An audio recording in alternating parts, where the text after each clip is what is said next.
Ya estamos en comunicación con el doctor Adolfo Savia, que es médico emergentólogo, matrícula número 132685. Así es que bueno, muy buenas tardes, doctor, mucho gusto. Le habla Elisa Soto y ahora lo saluda mi compañera. ¿Qué Muy tal? buenas tardes. ¿Qué tal? Soy Gabriela Ensink y estoy acá con Elisa Soto en Estrategia Salud. Queríamos conversar contigo por el tema del Día Mundial del ACV. ¿Cuál es la incidencia de estos accidentes cerebrovasculares y cómo crecieron durante la pandemia? Muy buenas tardes a ambas. Muchas gracias por invitarme. Es un placer compartir esta tarde justo hoy en el Día del ACV. Bueno, respecto a tu pregunta, la verdad es que los datos en la Argentina son siempre difíciles y son mayormente algunos datos extrapolados en base a algunos trabajos que se hicieron en distintos lugares del país, pero más o menos suponemos que hay unos 50.000, 40.000 o 50.000 casos de accidentes cerebrovasculares al año en nuestro país. Francamente es una enfermedad sumamente frecuente que constituye en nuestro país la tercera o cuarta causa de mortalidad, pero la primera de discapacidad. O sea, por encima de el trauma, de los accidentes de tránsito, el ACV deja sus secuelas. Y al ser una patología tan importante, con tanto impacto en lo médico, en lo social, en lo familiar, en lo laboral, también se vio realmente con muchos cambios en la dinámica de la enfermedad durante la pandemia de COVID-19. Porque si bien no pensamos que haya habido menos casos, sí hubo muchas menos consultas. Es decir, hubo mucha gente que se quedó en su casa, aún a pesar de tener síntomas y de tener síntomas graves, y que consultó tardíamente cuando nuestras posibilidades de atenderlo eran mucho más limitadas. Entonces, francamente, vimos una disminución en la cantidad de consultas, pero estamos plenamente seguros de que no hubo menos casos. Solo gente que tuvo miedo de consultarnos y de acercarse para que le pudiéramos dar atención. Claro, pero esto puede tener una consecuencia de que lleguen en estado más grave. Ahora, ¿cuáles son los síntomas que acá un poco con Elisa estábamos mencionando algunos, pero para repasar, ¿qué síntomas Absolutamente. tempranos hay de ACV? Absolutamente. Creo que vos dijiste el concepto clave. El accidente cerebrovascular es una de estas enfermedades que nosotros llamamos tiempo dependiente, porque cuanto más rápido la podamos atender, y rápido estamos hablando de pocas horas desde el inicio de los síntomas, ¿sí? Nuestras ventanas de tratamiento son limitadas en horas. Entonces, dentro de las primeras horas, dentro de las primeras 3 horas, dentro de las primeras 4 horas y media, es donde mejor atención podemos darle al paciente para revertir esos síntomas, ¿sí? Y ahí es muy importante que la comunidad, que todos nosotros que podemos ser testigos de un ACV, podamos reconocerlos, ¿sí? Los síntomas más comunes tienen que ver, primero, con trastornos del habla, ¿sí? Es decir, que la persona no pueda comunicarse, bien sea porque arrastra las palabras o porque dice palabras que no corresponden a la frase que quiere decir, o porque no nos comprende cuando nosotros le preguntamos cómo se siente o demás, nos responde algo que no tiene nada que ver o no puede seguir una orden simple. Entonces, trastornos del habla de una importante variedad, sea por el arrastre de las palabras o por términos que no corresponden.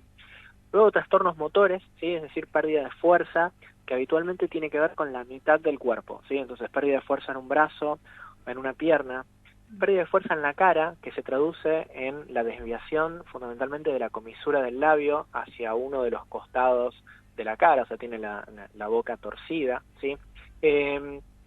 Y tiene también muchos trastornos que tienen que ver con, por ejemplo, la cefalea más intensa de su vida, ¿sí? Otros como la pérdida súbita de la pérdida súbita de la visión, ¿sí?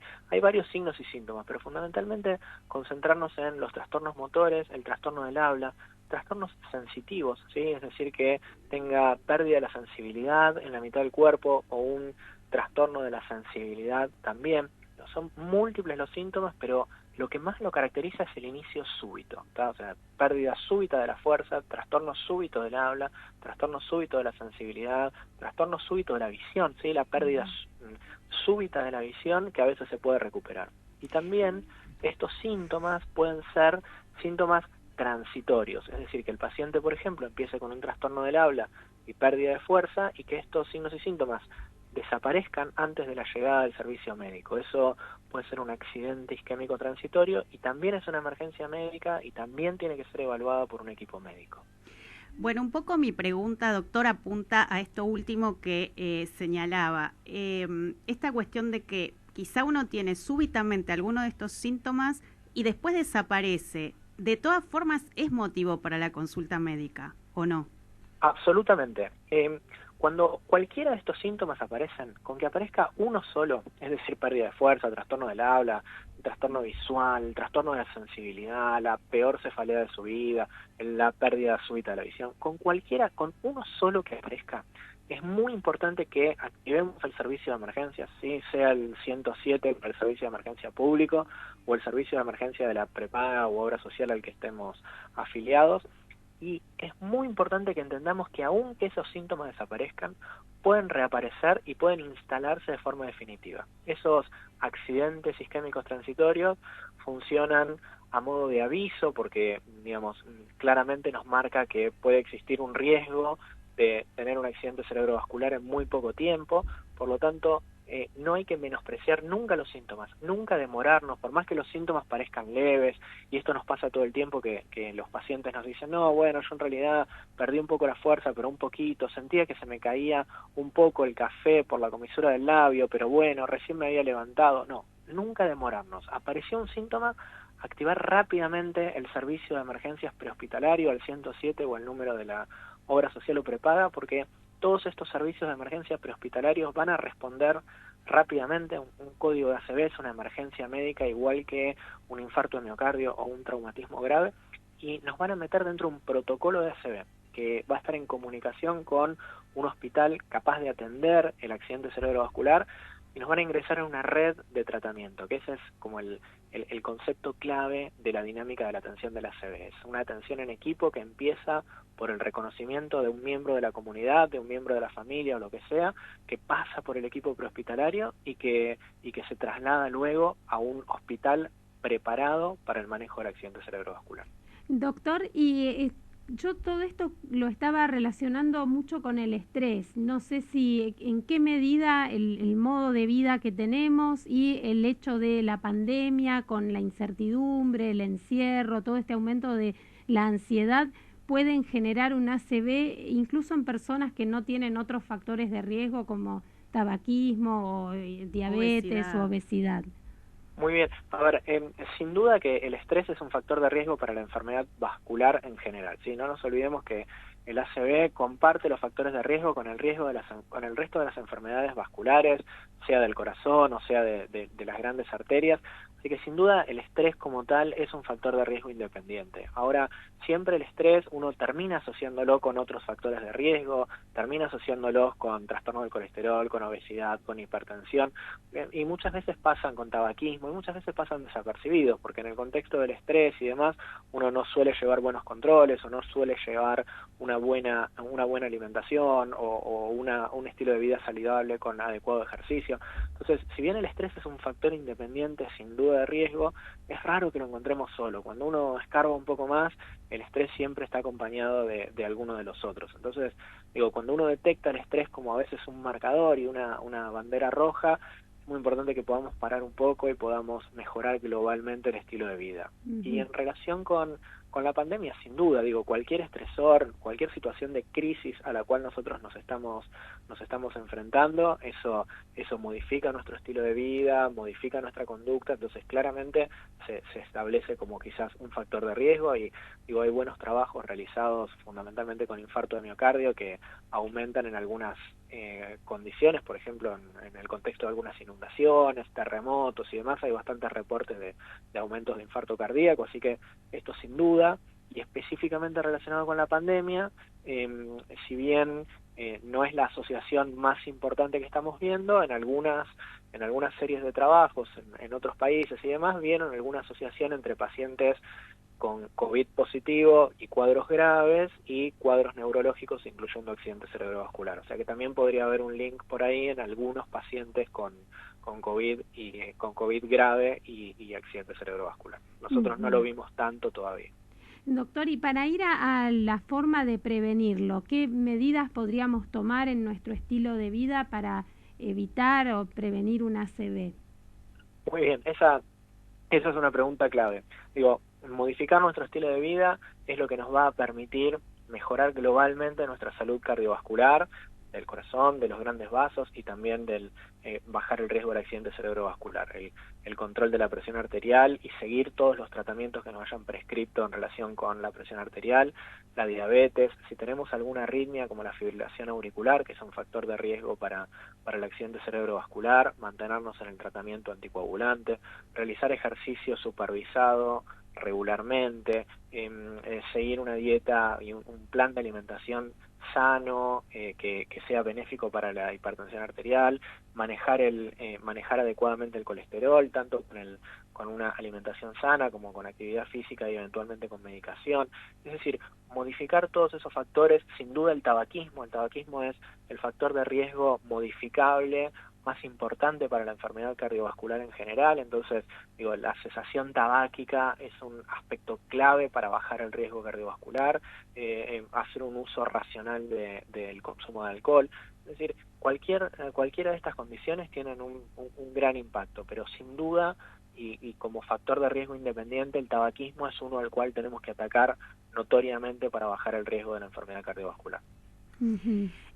Doctor, otra pregunta. Si bien, hipotéticamente alguien tiene síntomas, respeta o acata esta cuestión de ir lo antes posible a una atención médica y, bueno, lo atienden y supera exitosamente el accidente cerebrovascular, ¿no? Cuando digo exitosamente puede ser con alguna secuela de las que uno conoce o no tanto.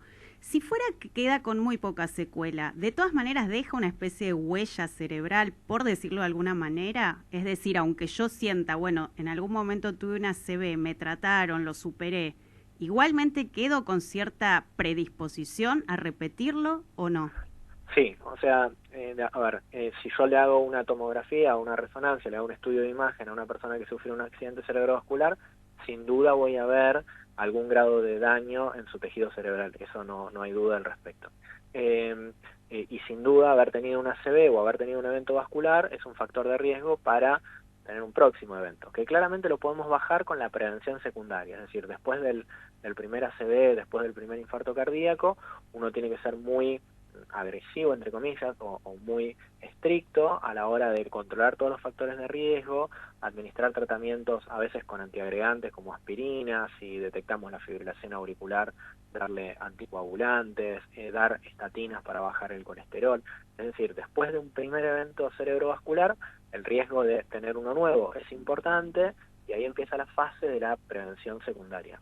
Pero si vos me dejás, a mí me parece que hay un concepto que es muy importante que la gente tiene que conocer, que es que la prevención del primer evento es fundamental, ahí es donde tenemos que apuntar, reconociendo los factores de riesgo que ya charlamos, y también pensar que ante los primeros síntomas, esto del llamado al servicio de emergencia, de ingresar a través de un servicio de emergencia prehospitalario, y de ir a un hospital preparado, que ojo, no es el hospital siempre más cercano, sino que es un hospital que tiene algunas condiciones en particular, que tiene un tomógrafo, que tiene un equipo de accidente cerebrovascular, que tiene un protocolo para poderlo recibir, va a poder determinar que ese paciente acceda en el momento agudo a un tratamiento en particular que puede hacerse con una droga que disuelve lo que está, ese pequeño trombo, ese pequeño coágulo que está obstruyendo la arteria cerebral y provocando la ACV, o un tratamiento por hemodinamia, como si fuera una especie de cateterismo cerebral, por decirlo de alguna forma, donde también podemos avanzar sobre ese trombo y retirarlo, pero que esos son tratamientos que se realizan en el momento agudo y en hospitales que están preparados para realizarlo. Y eso, por eso es muy importante enfatizar en entrar a través de un servicio de emergencia, porque por ahí uno agarra a un familiar, agarra el auto y lleva al paciente a un centro que no tiene la complejidad o que no tiene los recursos o que no tiene el protocolo, porque eso la comunidad no tiene por qué saber qué hospital hace cada cosa, y eso genera una demora que quizá podría dejar al paciente fuera de la ventana de tratamiento, que dijimos es muy, muy estrecha, son horas para poder realizar ese tratamiento en agudo. Por eso, insistir en esto, en llamar al servicio de emergencia ante el primer síntoma y no dormirse. O sea, en conclusión, doctor, no es que empiezo a tener alguno de esos síntomas, que me falta la fuerza en el brazo, o no veo bien, o se me traban las palabras, no hablo con fluidez, no decir, debo estar estresada, me voy a descansar un rato, vemos mañana qué pasa, sino llamar a la emergencia. Absolutamente, el ACV no espera. Para que vos, esto no lo olvide tu audiencia, por cada minuto de un accidente cerebrovascular que afecta una arteria cerebral más o menos importante, mueren 2 millones de neuronas, ¿sí? O sea, por cada minuto de duda, hay 2 millones de neuronas muriendo. Por cada minuto que tardamos en sacar el auto, por cada minuto que tardamos en buscar el ascensor, por cada minuto donde no preparamos las condiciones para que poder brindar la mejor atención, son 2 millones de neuronas muriendo. Y si bien esto es quizá más pedagógico que otra cosa, porque francamente no es el número de neuronas lo que va a definir la secuela o no, claramente esto es una enfermedad tiempo dependiente. Más tiempo pasa, más neuronas mueren y seguramente más daño vamos a tener. Por eso, no esperar, pensar que por cada minuto que nos demoramos están muriendo 2 millones de neuronas, así que rápido llamar para poder ingresar dentro del protocolo de accidente cerebrovascular. Bueno, excelente, la verdad, doctor, claro, didáctico, accesible, así es que y muy completo. Así es que muchísimas gracias por la entrevista, por toda la información que realmente valoramos mucho y bueno, seguramente en algún momento quizá volvemos a convocarlo. Muchas gracias, un gran placer comunicarme con ustedes y gracias por la oportunidad. Al contrario, doctor, gracias. Muchísimas gracias. Gracias. Fue el doctor Adolfo Savia, médico especialista en emergentología. Él es jefe del servicio de emergencias del Sanatorio Anchorena en Buenos Aires, coordinador médico de Acudir Emergencias.